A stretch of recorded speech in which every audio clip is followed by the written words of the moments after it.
Hey everybody, Contract Lancer here, and today we're going to be talking about negotiating and the one trick you need to do to be successful in getting those higher and higher gains. Now, if you stick around the video, you're going to see an example of me actually going through the negotiation process and showing you this trick, this one trick in action. Welcome back everyone. If you're new to the channel, just know that I am an experienced contract developer and I help other developers get to the point in their careers where they are making six figures. Now, if that's what you want to do, is that where you want to be, then stick around on my channel, like and subscribe, and hopefully the advice here will propel you into that path so that you don't make the same mistakes I did when I was trying to get to that point in my career. With that said, there is no sponsors for this channel. However, I do have my consulting service, and right now I'm offering a special deal for all of you, which is free 15 minutes of consulting to anyone that wants it. Any developer that is seeking more personalized advice and guidance for their career goals, go on my website and book an appointment there. It's 15 minutes for free, and I'll give you as much as I can give you in those 15 minutes and help you get to your career goals. If you have any pertinent questions, if you have anything that you want to ask, like your resume, if it looks good, or if you just want to know what kind of tech stack you should go to, I can answer all those questions for you, and we can move you onto that path to make those six figures a lot faster. With that being said, welcome again everyone, and I'm going to continue with my video. So I know most of you out there probably have been given this advice or probably believe in this in some way, shape, or form, which is that you have to get the job, and once you show them that you can do the job and you're very good at it, then ask for a raise. And I'm here to tell you that is wrong. It is wrong because you'd have no leverage in that case. You might think that just working there gives you the leverage, but that is not true. What you will find is that when you do try to negotiate from the position that you are in, the company has leverage over you because they have you in their pockets already. If they decide to let you go, then you're screwed. They know that you're not going to quit the job, you just want more money, but they could easily say no and just give you no options. That's what I mean that you have no leverage. So you might be wondering, how do I get this leverage, and should I use this leverage against my company that I'm working for in order to get that higher wage? I say you could use it, but there are some unintended consequences you probably have not been thinking about. The best leverage you can have against the company or in order to negotiate a higher salary is actually having another job offer with the salary you want. In that case, the company is looking at someone who's about to leave and they have a choice to make. Do they want to keep you and pay you more, or do they just want to let you go? And unfortunately, that leaves both of you in a really weird and precarious position. One that I don't suggest that you get yourself in, not because, I care that the company's about to lose someone or they're going to put in a position on them, but more because it will affect you negatively if it doesn't go your way. Now, what I mean is, if you do use that, kind of leverage, if you go up to them and say that you have another job offer, they know that you are willing to leave them. So a company, what they would probably do is find your replacement and then replace you at a later date for someone cheaper. So they might say, okay, we'll give you the amount of money you're asking for and then replace you after the fact, which is why I say this is probably not the best strategy to take. So you're probably asking, how do I negotiate for a better salary if I can't even use the best leverage I have available? Well, the answer is actually pretty easy, and this is that one trick that I was talking to you about in the beginning of the video. So here's where we go to the one trick. The one trick is that you have to negotiate your salary before you get the job. So before you even get to the interview, you must negotiate your rate. It sounds simple, but number one, if you're desperate for a better paying position or just desperate for a job, you probably won't negotiate your rate. So you're leaving money on the table that way.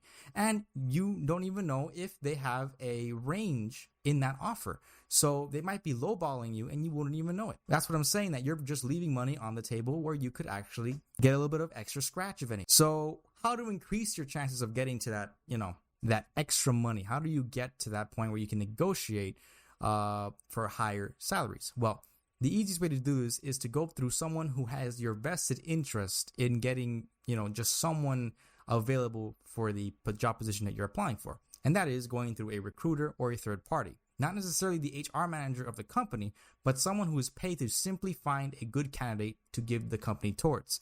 They're usually given a lot of leeway when it comes to negotiating the rates and prices of whatever the position is going to be, because what they want is to fulfill that position. With that being said, I'm going to show you an example of what this looks like in not in real time, but this is a conversation I had with a recruiter who was trying to get me to go for this job. and I'll explain it along the way, and I'll show you how this kind of negotiation looks like. Here's my LinkedIn page, and this is a conversation I had with a recruiter about a position that I may or may not have been interested in.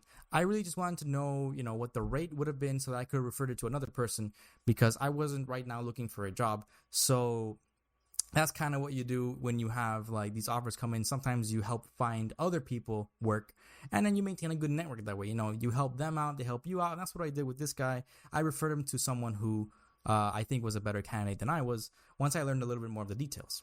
So that's how you help each other out in that sense. Anyways, this is an example of what I say negotiate before you get into the interview. So right now I blurred his name out. You will not see his identifying information. He asked me to keep that a secret, and his company secret, all that stuff. So we're just going to get to the meat and potatoes of the negotiation. Right now, this is just him reaching out for a position, in this case, a .NET full stack developer.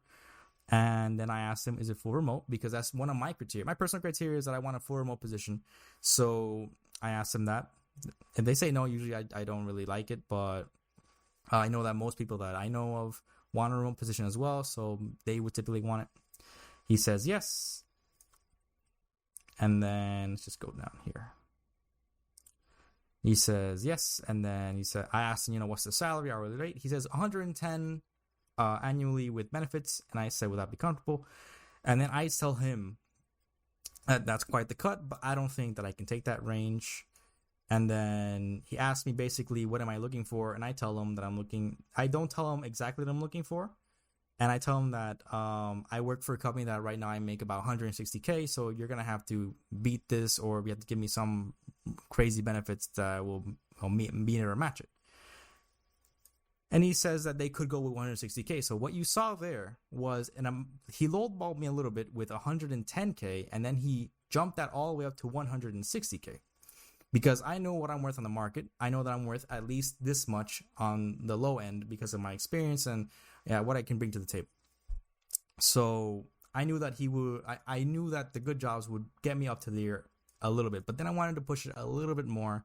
So then I say, that's how much I'm making now. Why would I leave my position? Essentially.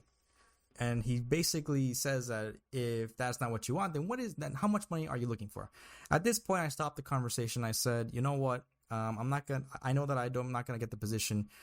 So instead, I'm going to refer you to someone else. That's essentially what happens at the end of the conversation. I'm not going to go through it, but that was basically the gist of it. He starts with 110,000 as his starting offer. I went to 160, and then there was more room to negotiate. So I could have probably gone to maybe 200,000. I don't know. I didn't continue it. I didn't want to waste, his time, and I referred him to someone else. And that was the end of this conversation. But what you saw here was how to negotiate before you get to the interview.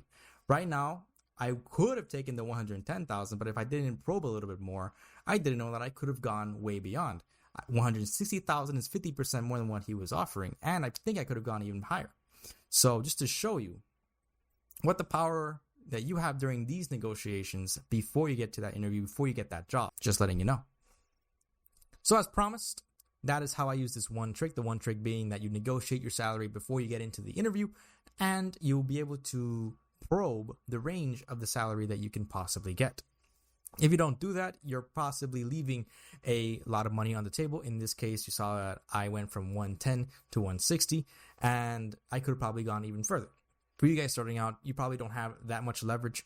I have a LinkedIn account. I have other people who vouch for me, so I have a lot of, clout in a way when it comes to dealing with recruiters and the experience that I have, and other people who could prefer me. When you don't have all that, it might be a lot harder to try to negotiate a salary like that. So instead, what you can do is find the range of salary they're willing to accept with you, and all you have to do is just talk to them before you get into the interview. Once you're done getting the job, then you've already done all the work you can do. You've already got the range set out. You already got the payment set out. So you're basically done.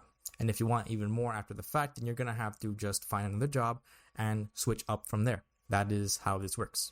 Anyways, I hope that, all of you out there find the positions that you want to find, and that you find success in your careers. Get to that 6-figure level, and if you can, like and subscribe to my channel. I'm putting out these videos as often as I possibly can. And if you want more personalized help, I offer that, the 15-minute consulting service up here. Hopefully I'll have it somewhere here that you can see the website.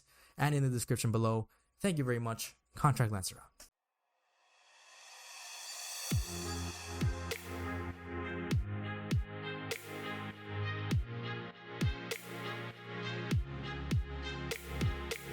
For those of you wondering why I'm so hot, I'm sweating.